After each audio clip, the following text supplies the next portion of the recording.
आपको यहां तक पढ़ाया जा चुका था। DPSP, principle directives of state policy, principle directives of state policy, यहां तक बताए थे ना। लाइव वाले सब लोग बाबू गुड मॉर्निंग, आप लोग को जल्दी जल्दी बैठो लोग।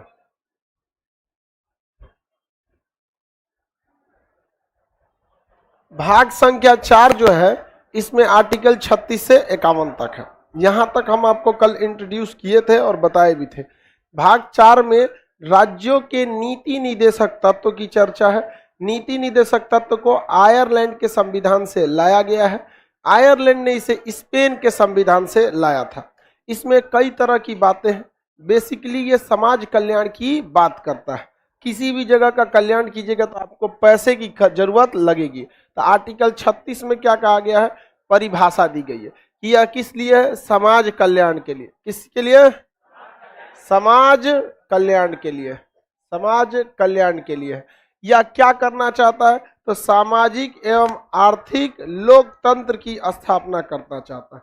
सामाजिक एवं आर्थिक लोकतंत्र यानी समाज में लोग सामाजिक रूप से एक जैसे रहें, पैसे के लिए भी लोग कैसे रहें, एक जैसे रहें। बहुत ज्यादा गरीबी और बहुत ज्यादा अमीर नहीं होना चाहिए। 37 में कहा गया है कि आप इसके लिए किसी भी तरह के न्यायालय यानी कोर्ट में नहीं जा सकते, अर्थात यह न्यायालय में वाद योग्य नहीं है। वाद मतलब डिस्कस योग्य नहीं है, या न्यायालय द्वारा इन्फोर्स नहीं किया जा सकता है, यानी प्रवर्तनीय नहीं है, प्रवर्तनीय नहीं है, इन्फोर्स नहीं कर सकते। इसका एक मंत्रालय होता है, इन्फोर्समेंट डिपार्टमेंट, प्रवर्तन निदेशालय, ईडी बोलते हैं लोग, सुनते होंगे ईडी का छापा पड़ गया, इन्फोर्समेंट डायरेक्टर वहां पे। तो क्या न्यायालय द्वारा ये प्रवर्तनीय है? नहीं है। लाइव वाले सब लोग बताएं, ये क्या ये न्यायालय द्वारा प्रवर्तनीय है? नहीं है। न्यायालय में ये बाध्य योग्य नहीं है, ना ही वाद विवाद कर सकते हैं, ना प्रवर्तनीय कर सकते हैं, ना ही इस मैटर पे कहा जा सकते हैं, न्यायालय में जा सकते हैं। 38 में क्या कहा गया है, लोक कल्याण। क्या कहा गया है? लोक कल्याण की लोक कल्याण, समाज की क्या करना है, भलाई करना है, समाज की भलाई कर। अगर समाज की भलाई स्टेट यानी राज्य नहीं करता है तो क्या आप कोर्ट में जा सकते हैं? यहाँ समाज की भलाई यानी लोक कल्याण की जो बात कहा गया है, ये राज्य सरकार से कहा गया है या केंद्र सरकार से? किससे कहा गया है? स्टेट से। किसी भी सरकार से नहीं बल्कि स्टेट से। हर स्टेट को इस चीज को लागू करना है। स्टेट मतलब जो अपनी डिसीजंस को लेने के लिए स्वतंत्र है, उसको ये सारी चीजों का ध्यान रखना है। आगे बढ़ जाए। लेकिन अगर वो ध्यान नहीं रखती है तो क्या आप न्यायालय जा सकते हैं? नहीं जा सकते, क्योंकि इसमें हर वो चीज है जो संविधान निर्माता है या एक सभ्य समाज अपने देश के लोगों को देना चाहता है। लेकिन जब देश आजाद हुआ था तो देश के पास इतने पैसे नहीं थे कि कंपलसरी सबको दिया जा सके। आगे बढ़े।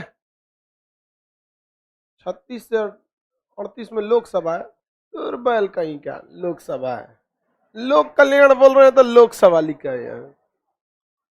ये सब पता नहीं कैसे छूट गया सब जलिया वाला बाग में।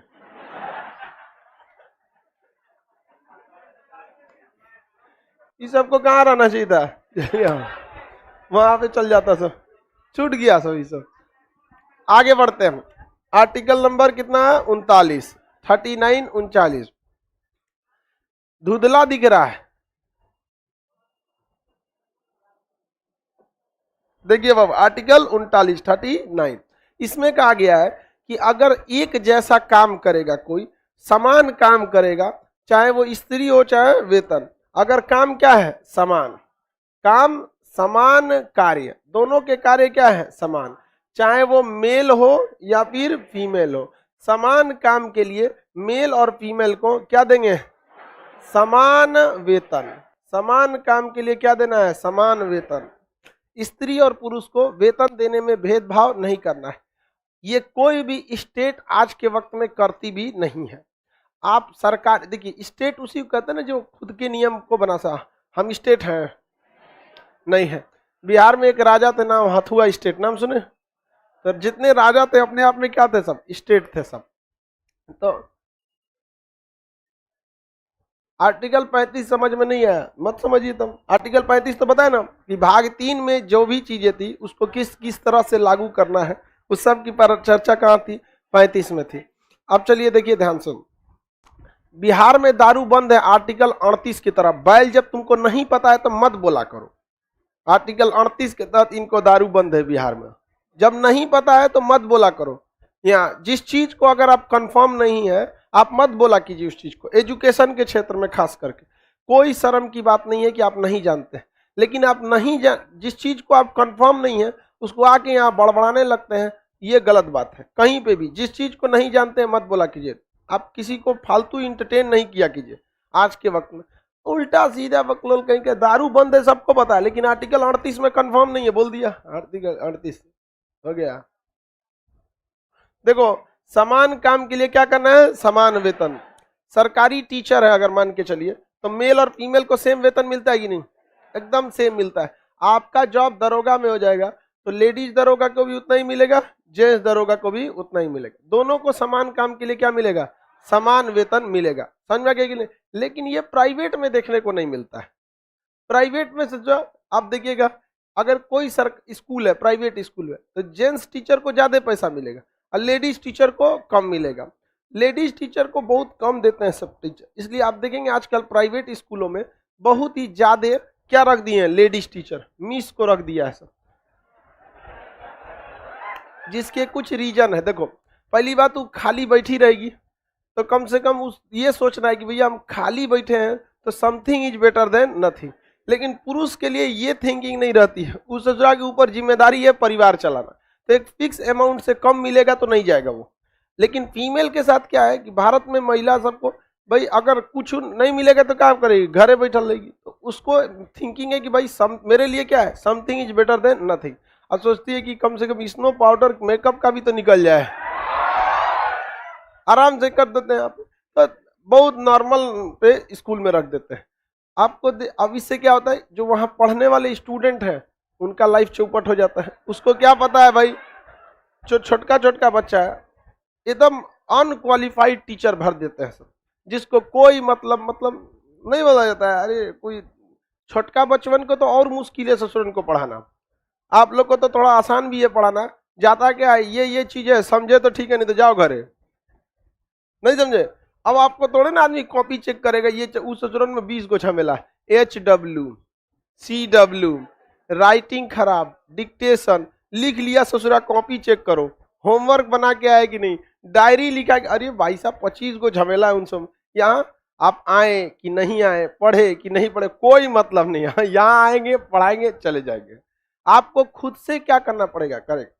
तो आप देखिए ये चीजें लगभग पूरी इंडिया में लागू है। समान काम के लिए क्या मिलता है, समान में, बशर्ते वो सरकारी रहना चाहिए। सरकारी में इसका झमेला नहीं है।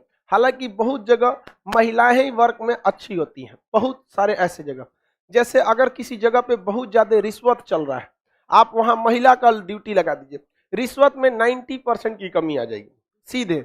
रीजन क्या कि रिश्वत एक गलत चीज है, आप इसे लीगली या खुलेआम नहीं ले सकते, उसको साइड में आना पड़ेगा। तो किसी को भी रिश्वत देते हैं तो कहते हैं ना तनी मिश्रा जी तनी साइड। अब महिला रहेगी तो क्या कहें, चलिए ना साइड में दू झापड़ दे देंगे दूसरे केस हो जाएगा उसके ऊपर। ये चीज महिलाओं में ये होता है। दूसरा, महिलाएं जो होती हैं वो आपस में भले गपशप कर लेती हैं, लेकिन वर्क टाइम पर वो पुरुषों के साथ जल्दी नहीं गपशप करती। और आप लोग को भी जब जॉब लगेगा तो ज्यादा एकदम घुलना मिलना नहीं है, जिस भी डिपार्टमेंट में जाइए, फिर ये मिसयूज होने लगता है। फिर इसका उससे एक अपना प्रोफेशनली जो काम कर रहे हैं, जो सीनियर है गुड मॉर्निंग, जो जूनियर है उसको हेल्प कीजिए, काम से काम मतलब रखिए, खत्म कीजिए यहाँ पे गर्ल्स सबके लिए। तो जो फीमेल होती हैं उनको देखिएगा ज्यादा गपशप में नहीं रहेंगी। सरकारी स्कूल में आप पढ़े होंगे, हम लोग भी सरकारी स्कूल में पढ़े थे, आधा मास्टर तो ससुरा राजनीति का बतियाता था सर, फलाना पार्टी की सरकार ऐसी है, ये ऐसी है। मन करता था बड़का ईंटा नीचुआ गिरा दे खोपड़िए पे, ससुरा पढ़ाने आया, पढ़ाओ ना यहाँ पे, घरे जाके बतियो। एक तो 10 बजे के क्लास में 11 बजे आएगा सब, 5 बजे छुट्टी होने का 2 बजे चल जाएगा, वो में से बैठ के राजनीति बतियाएगा सब। समझ में आएगा कि नहीं। सरकारी मास्टरों समझ में आ जाता है, कान में इतना बड़ा बड़ा बाल रहेगा जो टाइप का मतलब रद्द कर देगा। लेकिन फिर भी जहां भी सरकारी डिपार्टमेंट है, जो फुली स्टेट है, जो फुली अपने आप में क्या है स्टेट, वहां कम से कम इस मामले में भेदभाव नहीं होता है। मेल और फीमेल के सैलरी में आप कभी नहीं देखेंगे कि जो स्टेट वाला है वो भेदभाव करे। जैसे या कोई बड़ी कंपनी है वो भी भेदभाव नहीं करती, जैसे टाटा हो गया, TCS company, Tata consultancy, Reliance हो गया, महिंद्रा हो गया, ये बड़ी बड़ी कंपनियां ये भी भेदभाव नहीं करती हैं मेल और फीमेल के लिए, या क्योंकि ये योग्यता देख के ही रखते हैं। समझ आ गया कि नहीं? लेकिन आज भी प्राइवेट सेक्टरों में इसका बहुत ज्यादा भेदभाव देखने को मिलता है। महिलाएं किसी भी काम को जल्दी समेटती हैं। जैसे आप किसी काम को जल्दी करना चाहते हैं, कोई ऑफिस वर्क है, आप उसको कोई पुरुष है उसको दे देंगे ऑफिस वर्क का, अगर उसको कुछ नहीं बोलिएगा तो उससे थोड़ा उस जितना काम करेगा उससे ज्यादा महिला कर देती है। जिसके कुछ रीजन है, महिलाओं को ऑफिस के बाद घर को भी संभालना होता है, इसलिए उनके ऊपर प्रेशर रहता है कि जल्दी यहाँ का समेटो, फिर से क्या करना है घर पे करना। आप देख रहे हैं कि हर डिपार्टमेंट में लड़कियों को रिजर्वेशन क्यों दिया जा रहा है? क्योंकि जब जब लड़कियां गई हैं जॉब में तो इनका परफॉर्मेंस बहुत अच्छा रहा है, वर्क को हाईली इफिशियंसी के साथ की है। जहां मेंटल वर्क है और जहां फिजिकली शारीरिक वर्क है, तो शारीरिक रूप से महिलाएं पुरुषों की अपेक्षा कमजोर होती है शारीरिक रूप से, तो वहां पर इतना फिजिकल वर्क में आगे नहीं है। लेकिन मेंटल वर्क आजकल तो सारा चीज क्या है, हाँ मेंटल है ज्यादातर। तो ज्यादातर देखिएगा अब लड़कियों को भी हर जगह क्या दिया जा रहा है रिजर्व। बिहार में बीपीएससी पास करेगी 50,000 रुपया क्या मिलेगा, 1 लाख कर दिया। पीटी में ही मतलब अब तुम फर्स्ट चांस में निकलता, हर जगह अलग अलग तरह के क्या दिए जाते हैं, रिजर्वेशन दिए जाते हैं। समझ में आ गया कि नहीं आ गया? लेकिन एक तरह से देखिएगा, महिलाओं को अगर आप जॉब देंगे तो ये हकीकत है कि वो काम अच्छा से करेंगे। लेकिन एक चीज और भी है, महिलाओं को जॉब देने से ना रोजगार का दायरा भी थोड़ा सा सीमित हो जाता है। अब आप कहेंगे कि सर आप तो महिला के विरोधे में रहते हैं। नहीं, देखिए हम आपको एक डाटा दिखाते हैं। अगर मान के चलिए कोई मेल है, 500 मेल को आपने नौकरी दिया, कितने मेल को? 500 मेल को। इस 500 मेल में कम से कम 400 ऐसा मेल होगा जो बेरोजगार लड़की से शादी कर लेगा। कम से कम कितना?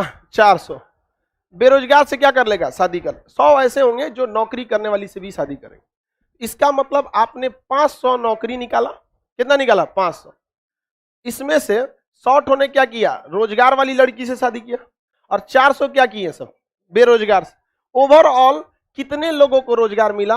500 को तो डायरेक्टली मिला, 500 को तो डायरेक्टली मिला, और इसमें से 400 वो थे जो एक बेरोजगार लड़की से भी शादी किए। तो 500 की वैकेंसी में नौकरी कितने का परिवार बस गया? 900। 500 की वैकेंसी में कितने का परिवार बस गया? 900 का परिवार बस गया कि नहीं बस गया? क्योंकि 500 में से 400 ऐसा होगा जो बेरोजगार लड़की शादी करे। लेकिन ठीक इसका उल्टा सोच के देखिए, अगर आप फीमेल को यही 500 नौकरियां फीमेल को दे देंगे, हम बेरोजगार से शादी करेंगे, इतना दिन गिर गया है, अरे ओकरा से बियाह करेंगे, लात मारो ना ओकरा, कुंवारे बैठ जइतो, बेरोजगार से बियाह ना करेंगे। तो सेम वैकेंसी जहां मेल को कितना परिवार बसा सकते थे? 900, फीमेल में कितना बसा? 500। ये हम अपने मन से मन घड़त नहीं कर रहे हैं, आप अपने समाज में इस चीज को देखिए। देखते हैं कि नहीं देखते? हाँ तो करा देना लो करिए कि ठीक तो है। अगर उस लड़की का पूरा घर द्वार संभालेगा तो बेरोजगार से बियाह कर दिया जाएगा।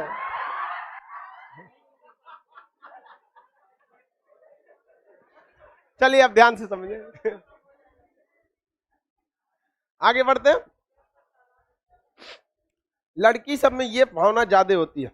आप किसी लड़का को कह दीजिए भाग गया, कोई लड़का है उसको कोई काम आपसे बोला कि मेरा ये काम कर दो ना, आप मना कर देंगे तो चला जाएगा, कहेगा बड़ी बेवकूफ है, मना कर दिया नहीं किया।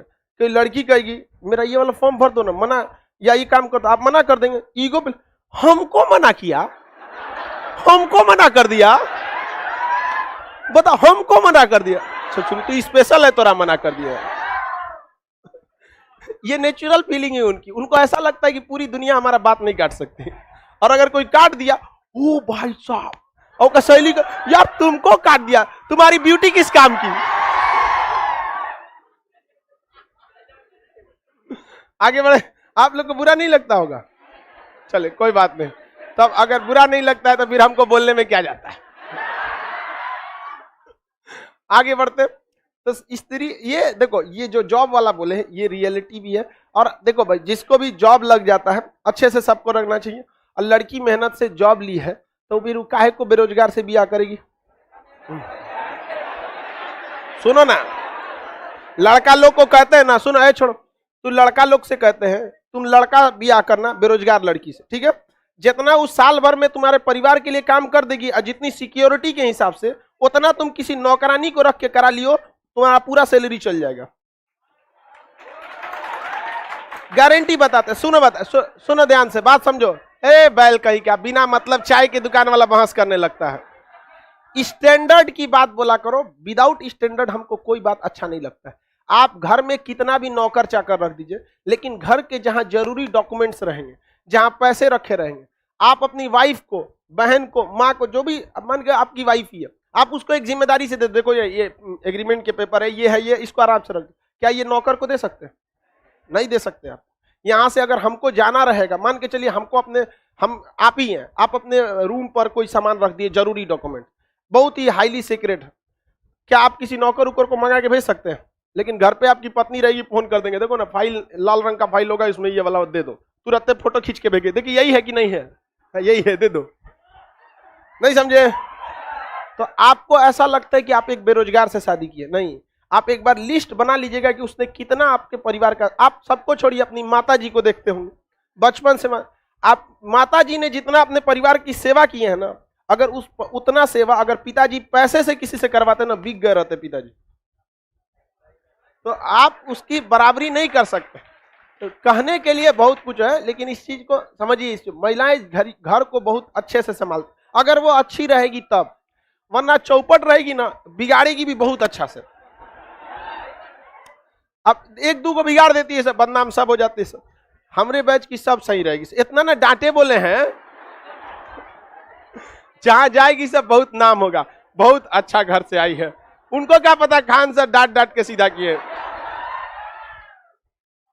चलिए आर्टिकल 20, सुनो, कोई आप सब लाइव वाले को समझ में आ रहा है कि नहीं आ रहा है? चलिए समझ में, लड़की लोग को भी समझ में आ रहा है? देखो, हाँ, अरे लड़की सब में लड़कों से ज्यादा जिम्मेदारी होता है बाबू। आप किसी भी, आप अपने घर पे चल जाइएगा ना, आपके घर को अच्छे से आपकी माँ या आपकी बहन ही सजो के रखी होगी। सबकी अपनी अपनी जरूरत होती है, जहां काम आए सुई, क्या करे तलवार, जहां सुई की जरूरत रहेगी वहां तलवार काम नहीं आ सकता। सबकी अपनी बराबर जरूरत होती है। हम कभी कभी बोल देते हैं, लेकिन अच्छा के लिए बोलते हैं। हाँ, कौन? लड़का सबकी बुराई नहीं कीजिए मेरे सामने।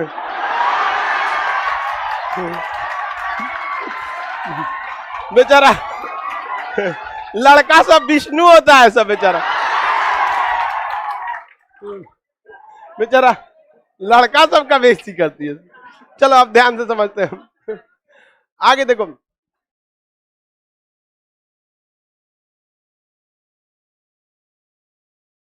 चलो ध्यान से देखो, अब बिहार में एक आदमी, लोगों ने क्या कर दिया, केस कर दिया। बिहार में क्या कर दिया, केस कर दिया कि हमको भी समान वेतन चाहिए। तो एक लड़का कह रहा है कि सर आप कहते कि स्त्री पुरुष को समान वेतन मिले चाहे ना मिले, केस नहीं किया जा सकता। क्या हम न्यायालय जा सकते हैं इसके लिए? न्यायालय में नहीं जाया जा सकता। अब बात जरा समझिए, बिहार में दो तरह के टीचर हो गए। एक ऐसे टीचर जो परमानेंट थे, एग्जाम देकर, और एक ऐसे टीचर जो नियोजित किए गए थे। कैसे किए थे? नियोजित, भाड़ा पे आए थे, ठेकेदारी पे कि आके पढ़ाइए गेस्ट टीचर के तौर पे। बाद में उन लोग ने स्ट्राइक कर दिया कि हमको भी क्या कीजिए, फुल टू रखिए। तो सरकार को मजबूरी में उन्हें क्या करना पड़ा, फुल टू रखना पड़ा। अब जो रियल टीचर थे, जो एग्जाम दे के गए थे या जो जेन्युइन थे, उनकी सैलरी 40-50 हजार, और जो इनको रखा था 15-20 हजार पे, यानी आधे का क्या था, डिफरेंस था।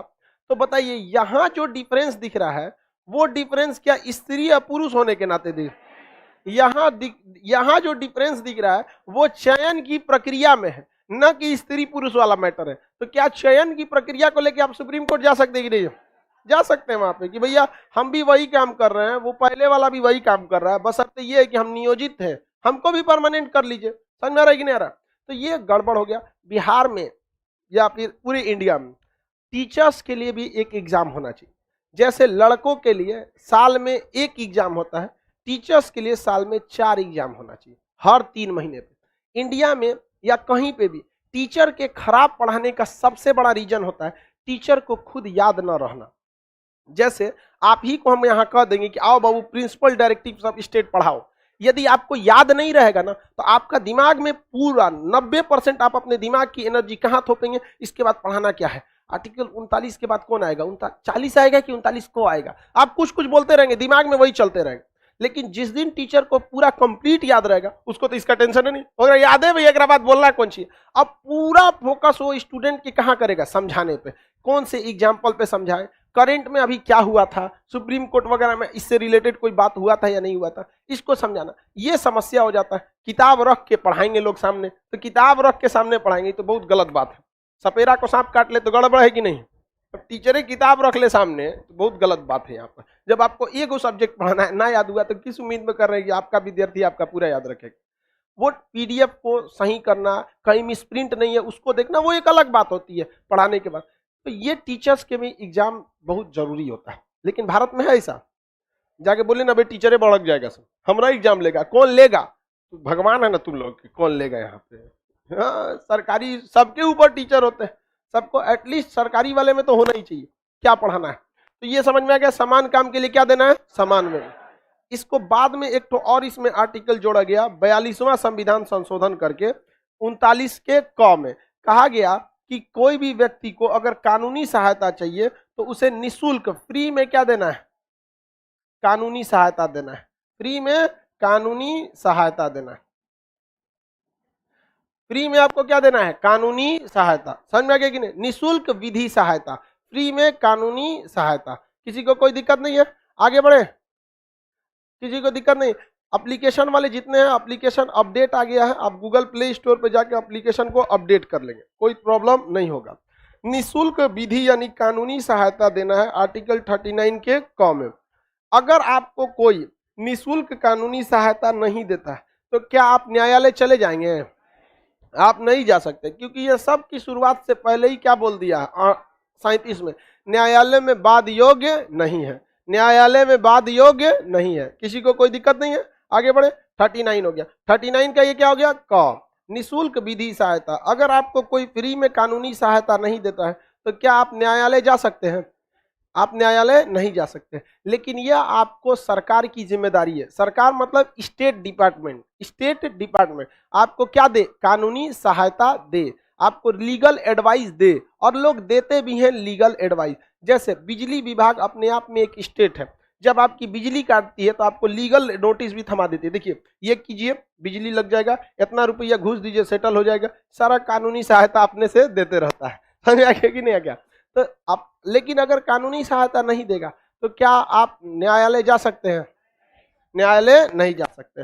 अब इसके बाद आता है 40, आर्टिकल 40। आर्टिकल 40 में पंचायतों की चर्चा है, किसकी चर्चा है, पंचायत की चर्चा है, किसकी चर्चा है, पंचायत की चर्चा है। भारत गांव का देश है, हमारे यहाँ ज्यादातर आबादी कहाँ रहती है, गांव में रहती है। तो महात्मा गांधी का कहना था कि बिना गांव के विकास किए हम शहरों के विकास की कल्पना भी नहीं कर सकते। तो महात्मा गांधी गांव का विकास करना चाहते थे, जबकि भीमराव अंबेडकर का कहना था कि गांव के विकास के लिए जहां आप मुखिया या प्रधान बनाएंगे सब पैसा अपने लूट के लेके चला जाएगा। समझ में आ गया कि नहीं। तो महात्मा गांधी अपने जगह पे भी सही थे, भीमराव अंबेडकर अपने जगह पे सही थे, दोनों में विवाद हो गया। महात्मा गांधी का कहना था कि संविधान में पंचायत रहना ही चाहिए, अब भीमराव अंबेडकर का कहना था नहीं रहना चाहिए, लूट लेगा सब यहाँ पर। तो राजेंद्र प्रसाद वगैरह लोग बीच बीच में आए और कहें कि एक काम कीजिए, इसको ऐसा जगह ठूसते हैं जहां रहे ना रहे कोई फर्क नहीं पड़ता है। कहाँ ठूस दिया लोगों ने, 40, क्योंकि 36 से 51 के बीच में जो आएगा वो पूरी की पूरी मर्जी किस पर रहेगी, सरकार की।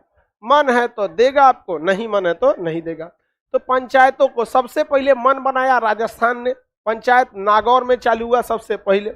दिल्ली में आज भी पंचायत नहीं है, क्योंकि दिल्ली के लोग कहते हैं हमारे यहाँ सब पढ़े लिखे हैं, ज्यादा एडवांस मॉडर्न है, यहाँ पंचायत लगा के करेंगे क्या, किसी को फुर्सत ही नहीं है वहां पर। दिल्ली में वहां का अर्बन कल्चर एकदम हो गया। तो जब आर्टिकल 40 में रख देंगे तो ये डीपीएसपी में चलाएगा, directive principle of state policy, राज्य के नीति निदेशक तत्व में। तो क्या इसे जबरदस्ती लागू किया जा सकता है? नहीं लागू किया जा सकता। आप ही बताइए, पंचायतों में घोटाले होते हैं कि नहीं होते? जिसका सबसे बड़ा रीजन है कि गवर्नमेंट की लापरवाही। गवर्नमेंट की लापरवाही भी नहीं, गवर्नमेंट को भी पता है कि जब चुनाव लड़ने जाएंगे तो चुनाव में रैली का पैसा कहां से आएगा, कुर्सी जो बढ़ती है उसका पैसा कहां से आएगा। एक विधायक गांव में घूमने निकलता है, सब आदमी विधायक की बेटी के ब्याह करना है तो 500 रुपया थमा देगा, 500 में बेटी के ब्याह हो जाएगा। इतना तो दूल्हा का परछावना में लग जाएगा, दूल्हों का मुंह दिखाई लगता है।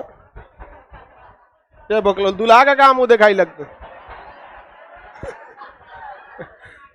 ओकर मुंहे कोने लायक रहता है कि मुंह दिखाई लगे। बेचारा को 10 घंटा पहले से तैयार करके रखे रहता है, तो बेचारा बिलार के ऐसा हो जाता है थक के ना। जब तक बारात पहुंचता है उसका सब मेकअप झड़ जाता है, गाड़ी में थक जाता है। अरे भाई थक गई रे, अई दूल्हा को मुंह दिखाई मांग रहा है।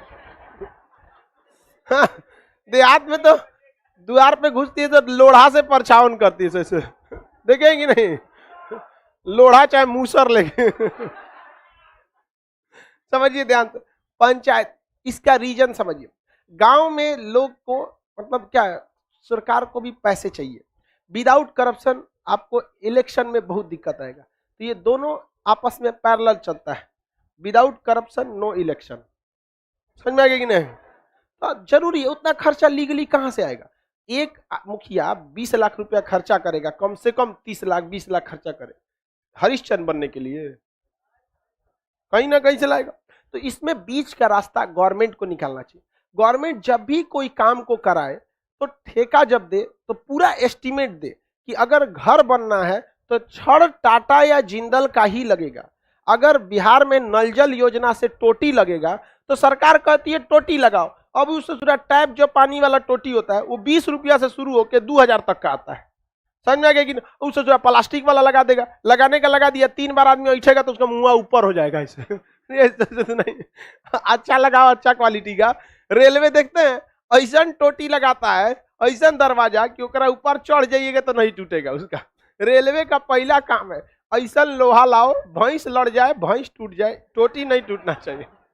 तो सरकार को क्या करना चाहिए, एक फिक्स बताना चाहिए कि जब आप पाइप लगाइएगा तो किस कंपनी का पाइप होना चाहिए। 3-4 कंपनी बता दे, इसी कंपनी का क्या होना चाहिए, पाइप होना चाहिए, उसी कंपनी का टोटी होना चाहिए। जिस कंपनी का जो चीज लगा, पानी टंकी रखना है, कोनो रख दे रहा है, कोनो दिन में देखते हैं बढ़ई से ठोकवा के लकड़ी के मत रख दे सब।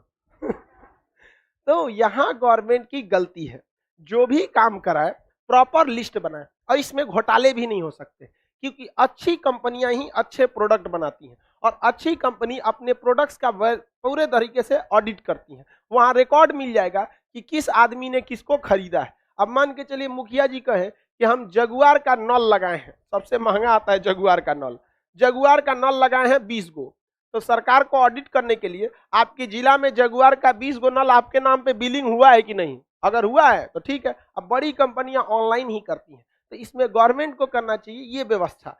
सड़क बन रहा है तो प्रॉपर जांच रहे कि इस कंपनी का सीमेंट मिला सकते हैं, और एट रैंडम किसी भी जगह पे सड़क का छेद करके उसको निकाल के और फॉरेंसिक जांच किया जाए कि कितनी क्वालिटी का सीमेंट वगैरह मिला है। लेकिन जब इतना करने लगेगा लोग तो सरकार को चुनाव कहां से लड़ना होगा, ये सब चीज का झमेला है। तो पंचायतों को कहां रखा गया, 40 पंचायतों को कहां रखा गया, 40 में। क्या जबरदस्ती से लागू कर सकते हैं? हाँ नहीं, लेकिन 1993 में संशोधन कर दिया गया। 1993 1993 संविधान में क्या कर दिया गया, संशोधन, और संशोधन करके पंचायतों को लीगल कर दिया गया और इसको उठा के भेज दिया गया 243 के क में। कहाँ भेज दिया, 243 के क। अब आप बताइए 36 से 51 जो है यही ना नीति निदेशक तत्व है। अगर इससे पहले या बाद में गया तो न्यायालय जा सकते हैं कि नहीं? अभी पंचायत कहाँ जा सकते हैं, न्यायालय जा सकते हैं। किसी को कोई दिक्कत है? पहले जा सकते थे, अभी क्या कर सकते हैं, जा सकते हैं। अभी बिहार में पंचायतों का क्या चल रहा है, चुनाव चल रहा है, किसी को दिक्कत नहीं है। आगे बढ़े। 41 में क्या है, पंचायत। बताइए अब principle directive of state policy किस देश से आया है, आयरलैंड। कहाँ से आया? आयरलैंड, आयरलैंड से आया। एक बहुत भी बड़े राजनीतिक शास्त्र के विद्वान थे केटी शाह, नाम था केटी शाह। इन्होंने कहा था कि नीति निर्देशक तत्व एक चेक के समान है जिस पर पैसे का भुगतान बैंक अपनी इच्छा से करेगा। हकीकत भी है। डीपीएसबी यानी directly principal of state policy एक चेक के समान है जिस पर उस सरकार का मन है तो आपको देगा, सरकार का मन नहीं है तो आपको नहीं देगा, है कि नहीं? तो किसने इसकी तुलना एक चेक से किया? केटी शाह। किसने किया? केटी शाह ने। आगे बढ़े। 36 में परिभाषा, 37 में न्यायालय नहीं जा सके, 38 में लोक कल्याण, 39 मेल फीमेल को समान वेतन, 39 का क निशुल्क कानूनी सहायता या निशुल्क विधि सहायता, 40 में पंचायत, 40 में पंचायत, 41 देखते हैं। देखिए कुछ दशाओं में सम कंडीशंस, कुछ दशाओं में, कुछ दशाओं में क्या प्राप्त करना है? सरकारी सहायता। सरकारी सहायता ये हर कंडीशन में नहीं मिलेगा, कुछ स्पेशल कंडीशन में जब सरकार आपको क्या करेगी? सहायता देगी। जैसे कोई बहुत गरीब है तो उसे राशन कार्ड पर राशन दे देना, कोई बूढ़ा हो गया है और बाल बच्चे नहीं पूछ रहे हैं तो 500 रुपया महीना या 2 महीने पैसे करके उसे वृद्धा पेंशन मिल जाता है। अगर कोई विधवा हो गई है, गरीब है, कोई नहीं पूछ रहा है तो विधवा पेंशन मिल जाता है। इसके तहत कोई बहुत स्कूल चलाया जा सकता है प्रौढ़ शिक्षा के लिए, ताकि बूढ़े लोग वहां जाके क्या कर सके? पढ़ाई कर सके। समझ में आ रहा है कि नहीं? तो ये सबको मिलेगा। कुछ दशाओं में आपको क्या मिलेगा? सरकारी सहायता। कुछ ऐसे ऐसे कंडीशन है, जैसे कोई विधवा, मान के चलिए कोई पैर से अपाहिज हो गया है तो उसको सरकार क्या दे सकती है? व्हील चेयर, वो चलने वाला कुर्सी वाला दे सकती है। तो ये सरकार कुछ दशाओं में आपको क्या देगी? सरकारी सहायता देगी। लेकिन इसके लिए भी आप कंपलसरी नहीं है, न्यायालय नहीं जा सकते। सरकार की इच्छा है तो आपको देगी, सरकार की इच्छा नहीं है तो आपको नहीं देगी। समझ में आ रहा है कि नहीं आ रहा है? लेकिन ये principle directive of state policy में हर स्टेट को इसका क्या रखना है? ध्यान रखना है। जैसे एयरपोर्ट, क्या एयरपोर्ट अपने आप में स्टेट है कि नहीं है? भाई बड़का स्टेट है, केहू को रोक देता है वहां पर। स्टेट कितना भी रहेंगे आपको रोक देगा। आपको कोई जान पहचान, जब तक आपके पास डिप्लोमेटिक कार्ड नहीं है आपको नहीं छोड़ेगा। डिप्लोमेटिक कार्ड उन्हीं को मिलता है जो विदेश उदेश सरकार के डेलीगेट बन के विदेश यात्रा पे जाते हैं, खुफिया एजेंसी वाले होते हैं। सबको, हम दिल्ली गए थे तो कैमरा ला रहे थे, हम सोचे कि एगो एक्स्ट्रा कैमरा लेते हैं। एयरपोर्ट पे सारा सिक्योरिटी वाला पहचान गया, गुड मॉर्निंग सर, कैसे हैं, ये है वो है, बहुत वीडियो देखते हैं आपका ये। लेकिन कैमरा खोल के चेक किया, पैकेट था उसको फाड़ के, उसको खोल के, उसको जब ऊपर पूरा कैमरा कैमरा है तो अच्छा सर इसी से वीडियो बनाते हैं हम, क्या हाँ इसी से बनाते हैं। यहाँ पे पूरा खोला, फिर चेक किया, फिर पैक कर दिया, कहा कि सर हम लोग का ड्यूटी बनता है। हम कहे बहुत अच्छा है। यही तो लोकतंत्र की सबसे बड़ी पहचान है कि जो चीज रिक्शा वाले के साथ ट्रीट होगा, हवाई जहाज वाले के साथ भी वही होना चाहिए। तुम पैसे वाले हो अपने घर को सजाओ, तुम गरीब हो अपने घर को नॉर्मल रखो, लेकिन जो देश का चीज है वो सबके लिए बराबर होना चाहिए। तो इसमें कोई दिक्कत नहीं। हम कहे ये बहुत जरूरी है, इसमें आपको हमको सॉरी नहीं बोलना चाहिए, बल्कि हम आपको थैंक यू कहते हैं कि अब हमारा देश भी एक परिपक्व लोकतंत्र की ओर जा रहा है। बहुत अच्छी बात है यहाँ पे। वरना देखिएगा तो जो थोड़ा ठीक ठाक होते हैं स्पेशल ट्रीट होता है, समझा कि नहीं? Special treat. हमें पासपोर्ट बनवाने गए तो मास्क लगाए थे, कहीं सर आप बताए नहीं कि आप खान सर हैं। हम बताना ही नहीं चाहते ना, ताकि हमको पता कैसे चलेगा कि एक आम इंसान कौन सी जिंदगी से कौन कौन सी तकलीफों से जा रहा है। हम बता देंगे तो आप तो नॉर्मल कर दीजिएगा। ड्राइविंग लाइसेंस के लिए गए थे तो मास्क लगाए थे, सब टेस्ट सब हुआ, बाद में पहचाना लोग सर आप हैं, बताए नहीं आप। हम कहे भाई सब बता देंगे तो हम कैसे हो जाएंगे सीबीएसई बोर्ड टाइप का। समाज में क्या हो रहा है पता ही नहीं है, किसी आम जनता को लाइन लगने में कोई दिक्कत है, क्या प्रोसीजर है, बता पाएंगे नहीं। तो जब नहीं जानकारी रहेगा तो जब बच्चों को भी बताएंगे तो भी डब्बा हो जाएगा। डब्बा वाला मास्टर से डब्बे ना बनेगा। और अगर हम किसी के लाइन में ही लग जाते हैं, सपोज 50 आदमी के लाइन में पीछे ही लग जाते हैं, तो क्या खराबी है भाई? हमारे देश में लाइन लगा है, पाकिस्तान में थोड़ा ना लाइन लगाए कोनो मार देगा। लाइन लगाए नॉर्मल। यहाँ पे लोगों की मेंटेलिटी भी समझ में आती है कि किस लेवल के लोग हैं। यहाँ पे कोनो झांक के कहे मर गई का रे, क्या बोल रहा है यहाँ पे। कोनो कहेगा सुतल बा। बहुत जमीनी लेवल का नॉलेज मिलता है वहां। लोगों की मेंटेलिटी समझ में आती है। जो हमारा देश अभी 1960 में जी रहा है। तो ऐसा, तो एयरपोर्ट भी अपने आप में क्या है, स्टेट है। एयरपोर्ट भी अपने आप में स्टेट। वहां पे भी कुछ दशाओं में आपको क्या मिलती है, सरकारी सहायता। अगर आप बीमार है ना, तो एयरपोर्ट वाले एयरलाइंस को ये आदेश देते हैं कि आपका कोई पैसेंजर बीमार है तो उसे एयरपोर्ट अथॉरिटी की जिम्मेदारी है जहाज तक पहुंचाना। व्हील चेयर पे आपको बैठाएगा और आपको 7 तक कहां ले जाएगा, जहाज तक। जहाज जब दूर खड़ी रहती है, जैसे दिल्ली एयरपोर्ट बहुत बड़ा है, 100-200 जहाज तो एनी टाइम वहां खड़ी रहती है। पटना एयरपोर्ट जितना बड़ा है उतना में तो उसका ससुरा का शौचालय होगा। इतनी चुकी है पटना एयरपोर्ट। दिल्ली एयरपोर्ट बहुत बड़ा है, वहां तक ले जाया जाता है। जब दूर जहाज खड़ी रहती है तो बस से लेके जाना पड़ता है, पैदल आप नहीं जा सकते उतना दूर। तो उसको आपको 2 आदमी आएगा, आप चेयर पे ही बैठे रहिएगा, चेयर सहित आपको उठा के कहां डालेगा, बस में। अब फिर आपको जहाज तक ले जाएगा, फिर 2 तो मिल के आप चेयर पे ही बैठल रहिए, उठा के कहां भरेगा, जहाज में। तो आपको कुछ दशाओं में मिल रहा है कि नहीं मिल रहा है, स्पेशल कंडीशन। अब पता चला आप भी जाके कहिए, सुनिए ना हमको भी बहुत मजा आ रहा है, हम भी बैठेंगे, मार के दूर देगा आपको। कहा कि तोरा कहा जाता है सरकारी सहायता हम लोग के पास इतना टाइम है, कुछ खास कंडीशन में ही हम आपको दे सकते हैं। आप अपनी डिसेबिलिटी दिखाइए, बीमार है वो दिखाइए। ऐसा कौन जिसे जो शौक है हम गाड़ी पे बैठते हैं यहाँ पे, चल हमरो लेके चले यहाँ पे, ऐसा होगा नहीं होगा।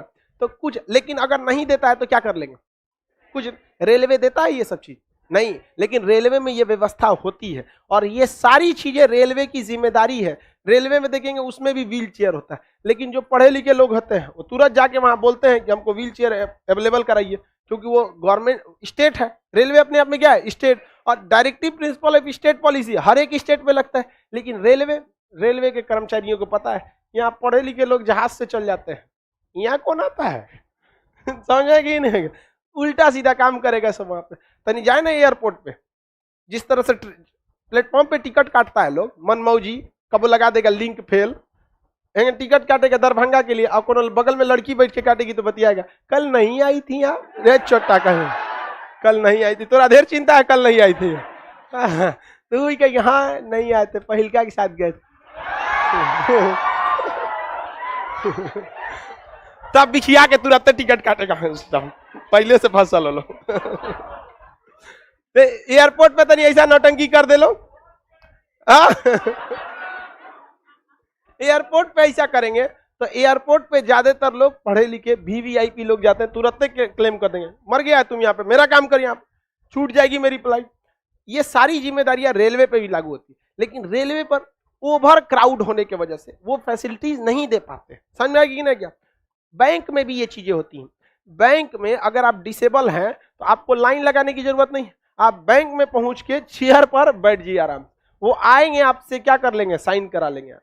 अब हम स्टेट बैंक में गए थे कुछ दिन पहले, टीचर्स डे के दिन स्टेट बैंक जो है हेड यहाँ पे बुलाया गया था हमको, तो वहां गए तो उन लोगों ने अपनी समस्या जब बताना चालू किया, कहेगी सर इतना हम लोग के ऊपर ओवर क्राउड है, इतना ओवर क्राउड है कि हम चाह के भी कस्टमर को क्या करें, और हमारे पास जो कस्टमर आता है वो अलग लेवल का आएगा। उसको अगर कह देंगे कि अंगूठा लगाना है तो वहां लिखा रहता है स्पष्ट, दाहिना अंगूठा की बायां, वो कोनो मार देगा तो वही हम उनसे पूछे कि सर जैसे प्राइवेट बैंक है, आईसीआईसीआई है, एचडीएफसी है, एक्सिस है, यहाँ पे एक प्रीमियम फैसिलिटी मिलती है, और स्टेट बैंक में ऐसा क्यों होता है। तो कहेंगे देखिए सारे लोग स्टेट बैंक पे उंगली उठाते हैं, लेकिन ये नहीं देखते हैं कि स्टेट बैंक में कौन चलाता है। जरा जो स्टेट बैंक में खाता खुलवाया है वो आईसीआईसीआई में जाकर वो तो कहेगा 10,000 से नीचे ना खोलेंगे हम, यहाँ तो जीरो अकाउंट में भी खुल जाता है, वहां खुलवा के देखिए। हम कहे यार सही बोल रहा है, सब बेचारा पे इतना वर्कलोड जिसका कोई हद नहीं। दिखा रहा था देखिए हमारे उनके पास सारे लिस्ट होते हैं, वो दिखा रहे थे कि देखिए सर हमारे यहाँ 2 लाख से ज्यादा ऐसे अकाउंट है जिसमें 300-400 रुपये है, 300-400 रुपया के लिए अकाउंट है। देश में गरीबी भी है इतना, तो बैंक भी तो है वहां पे, तो कहां से लोड करेगा। तो कहा कि सर सारी चीजें, लेकिन हम लोग के पास ओवर वर्क कंजम्पशन, पागल हो जाते हैं हम लोग यहाँ पर। आइए 200-400 रुपया अगर एचडीएफसी या आईसीआईसीआई में रखिए ना, माइनस में लेके चल जाएगा, गेट खोल शटर गिरा देगा भाई, आईसीआईसीआई में आता है। आगे बढ़े तो कुछ दशाओं में आपको क्या प्राप्त करना है, सरकारी सहायता, किसी को कोई दिक्कत नहीं। 42 में कहा है प्रसूति सहायता, कौन सा, प्रसूति, प्रसूति सहायता, सहायता तथा कार्य के लिए मनोचित दशा, मनोचित दशा, मनोचित दशा समझ में आया कि नहीं आएगा? देखिए मनोचित दशा मतलब क्या होता है कि स्वास्थ्य के अनुसार काम देना। अगर कोई व्यक्ति है रेलवे ग्रुप डी में जॉब करता है, बहुत कठिन काम है ग्रुप डी का, मेहनत वाला काम ज्यादा है, अब उस बेचारे को टाइफाइड हो गया या कोई बीमारी पड़ गई, अब आप उसी को फील्ड वर्क में भेज के काम कराइएगा तो दिक्कत होगा कि नहीं? तो प्रिंसिपल डायरेक्टिव ऑफ स्टेट जो है, जो डीपीएसपी है, ये कहता है रेलवे डिपार्टमेंट को कि जो उस रेलवे स्टेशन पे जोनल अधिकारी बैठा है वो इस बात का ख्याल रखे कि अगर उसका कोई कर्मचारी बीमार है तो उसे हार्ड फिजिकल वर्क न दे, उसे स्टेशन पे ही कोई ड्यूटी उस समय के लिए अलॉट कर दे जब तक कि वो बीमार है। लेकिन नहीं करेगा तो क्या कर लेंगे? कुछ नहीं कर सकते, आप कुछ नहीं कर सकते। बिहार पुलिस में दो डिपार्टमेंट है, एक जिला पुलिस है, एक रिजर्व पुलिस जिसे बीएमपी कहते। बीएमपी की एक लड़की थी जो उसमें जॉब करती थी, सिपाही थी, उसको था डेंगू। वो अपने एसपी को लिख कर देती रह गई कि सर हमको डेंगू है, हमसे काम नहीं हो पा रहा है, हमको प्लीज बैरक में अलॉट कर दे या संतरी बना दे जहां हमारा कोई काम न रहे, हम बस पेपर वर्क करें, या हमको कहीं ऐसे जगह डाल दे जहां हमसे फिजिकल वर्क नहीं हो पा रहा है। 4 बार लिखी रिपोर्ट दी अपनी एसपी को, लेकिन कहे कि नहीं अभी बहुत सारा काम है, चुनाव ड्यूटी है, ये है, हमारे पास वर्कलोड ज्यादा है, तुम्ही लोग को तो करना रहेगा, हम नहीं दे सकेंगे। वो बेचारी मर गई, मर गई वो बेचारी। लेकिन उसका कहना क्या गलत था? क्योंकि वो डीपीएसपी की मांग कर रही थी, राज्य के नीति निदेशक तत्व में है आर्टिकल 42, उसको काम को क्या देना है? मनोचित दशा। अब बीएमपी बटालियन की महिलाएं भड़क गई, एसपी ऑफिस में तूर फाड़ कर दी। ठीक की भाई, जिंदा रहेगी। अब आप खुद सोचिए, एक लड़की 3 बार 4 बार रिक्वेस्ट कर रही है और रिक्वेस्ट की पराकाष्ठा देखिए बेचारी मर गई। मतलब आप किस लिए है जी? थोड़ा इतना तो ध्यान दीजिए। बहाना, अब मान के चलिए आपको डाउट था कि कहीं बहाना कर रही है, आप उसका प्लेटलेट चेक करा लेते हैं, रिपोर्ट मांग लेते कि हाँ भाई तुम मेडिकल रिपोर्ट दे दो। अगर तुम वाकई डॉक्टर कह देगा कि नहीं भाई सीरियस प्रॉब्लम है, इसको छुट्टी देना पड़ेगा, लेकिन नहीं, सीनियर इज ऑलवेज करे, फोड़ फाड़ मचा दी थी सब। बाद में काफी मुश्किल से कॉम्प्रोमाइज हुआ मैटर वगैरह, तो ये सब भी गड़बड़ है। तो लेकिन आप न्यायालय जा नहीं सकते, मजबूरी है। और मजबूरी हो क्यों नहीं, अगर इसे आप छूटा छूट दे देते हैं मूल अधिकार का बहाना, कोनो के दांत में दर्द है नहीं जाएंगे, कान उखड़ल है नहीं जाएंगे, गर्दन में दर्द है नहीं जाएंगे, नींद आ रहा है नहीं, अरे सोचा तो नहीं, एक से एक नौटंकी करता है, तनी सा कुछ प्रॉब्लम रहेगा छुट्टी मार दो। देखते हैं कि नहीं देखते हैं? अक्सर छुट्टी होता है। हम इतने दिन से टीचिंग करियर में पढ़ा रहे हैं, आज तक पर्सनल छुट्टी नहीं लिए।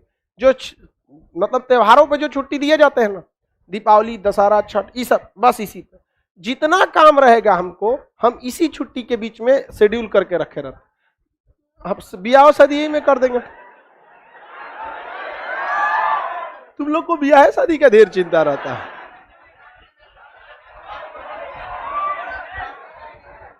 आगे बढ़ जाते हैं, यही ठीक ठाक रहता है। दिवाली, छठ, बीच का जो 10 दिन छुट्टी रहता है, लगले को दिवाली से छठ खत्म कहानी। आगे जो आगे बढ़े, लाइव वाले लोग भाई अपडेट आ गया, आप जो अपडेट करेंगे उनका प्रॉब्लम नहीं आएगा। समझ में आ रहा है कि नहीं? मनोचित दशा, क्या बिहार की बीएमपी पुलिस जवान को वो मनोचित दशा दी गई थी? अगर वो मनोचित दशा उपलब्ध कराने के लिए पटना हाईकोर्ट गई थी, हाईकोर्ट जाएंगे तो हाईकोर्ट क्या कहेगा? लात चला देगा, लतिया देगा, भागो यार, तो जो हमारा ये सब का काम नहीं है। प्रसूति सहायता, प्रसूति सहायता जब कोई महिला गर्भवती होती है, तो गर्भवती होने के जब उसके लास्ट में मान के चलिए 9 मंथ पे बेबी मतलब जन्म लेता है, तो उसके जन्म लेने के 3 महीने पहले डॉक्टर और मेडिकल साइंस के हिसाब से उसे हार्ड फिजिकल वर्क नहीं करा सकते। और जब बच्चा जन्म लेता है तो एटलीस्ट 3 महीने उस माँ को लग जाता है रिकवर होने में और बच्चे को ध्यान में रखते रखते। तो सरकार कहती है अपने स्टेट से, स्टेट मतलब डिपार्टमेंट से, कि ऐसे महिलाओं का क्या रखिए, ख्याल रखिए और उनको प्रसूति सहायता उपलब्ध कराइए। हर सरकारी डिपार्टमेंट में प्रसूति सहायता उपलब्ध कराया जाता है, चाहे वो प्राइवेट भी हो सरकारी। बट सरकारी में फायदा ये है कि आपको 3 महीना पहले छुट्टी दे देता है और 3 महीना बाद तक छुट्टी देता है। और उस दौरान सैलरी नहीं काटता है। और अच्छा है कि उस महिला का पति, भाई नौकरी में महिला है तो कंफर्म है कि पति भी किस में रहेगा, नौकरी में ही रहने वाला है, 90% चांसेज है कि नहीं। तो कहा गया कि उस पति को भी डिलीवरी से 15 दिन पहले छुट्टी दे दीजिए और 15 दिन बाद तक छुट्टी दीजिए, क्योंकि 15 दिन पहले उसको मेडिकल में, हॉस्पिटल वगैरह वगैरह में उसका इंतजाम करने में लगेगा, और जब लड़का हो गया तो अगले 15 दिन तक मिठाई बांटेगा, छठियार करेगा, कुछ करेगा। ये किसमें है? प्रसूति सहायता। समझ में आ गया कि नहीं? कितना सरकार ध्यान रखी। अब आप ही बताओ, अगर इसे कह देता कि नहीं इसमें सुप्रीम कोर्ट में वाद योग्य है, आर्टिकल 37 हटा देता, तो सब चल जाता कहां पर?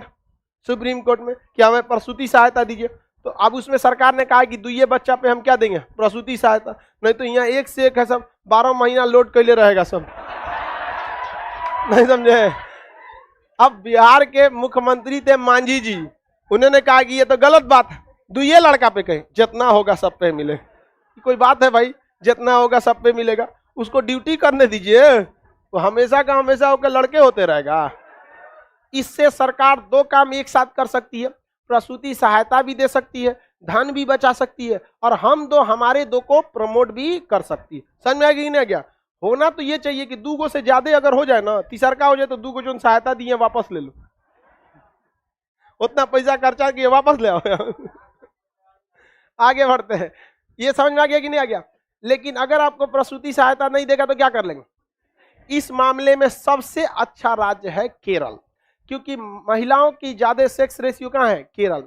केरल में स्पेशल लीव महीने में भी दिया जाता है, मेंस्ट्रुएशन साइकिल की वजह से महिलाओं को 4 दिन तक वहां मंथ में भी रिलीफ दे देता है केरल सरकार, और उस 4 दिन की सैलरी भी नहीं काटी जाती है उनसे।